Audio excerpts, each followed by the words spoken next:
এক জাদুকরী বিড়াল ও ডাইনির গল্প।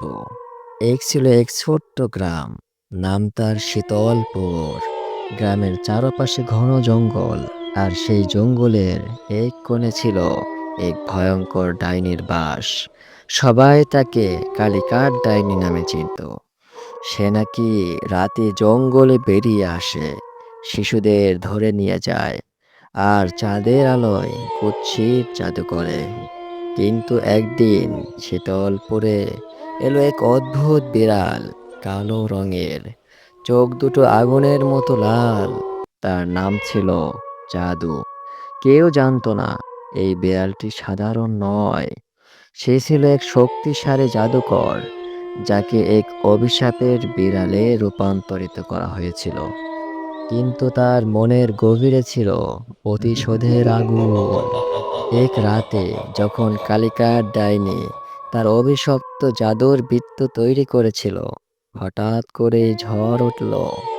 ঝড়ের মাঝখানে দেখা গেল সেই কালো বিড়ালটিকে।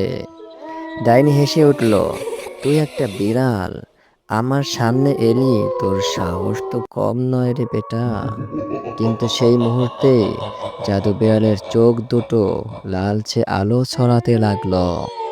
সে চিৎকার করে এক মন্ত্র পাঠ করলো, আলো থেকে আগুন, আগুন থেকে প্রাণ, অন্ধকার ফাটাও, করো ডাইনিকে খান খান।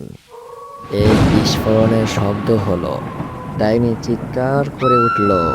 তার হাত থেকে জাদুর কাঠি পড়ে গেল। জাদু বিড়াল এক লাফে লাঠিটা ধরে ফেলল, আর এক মুহূর্তেই তার রূপ পাল্টে গেল।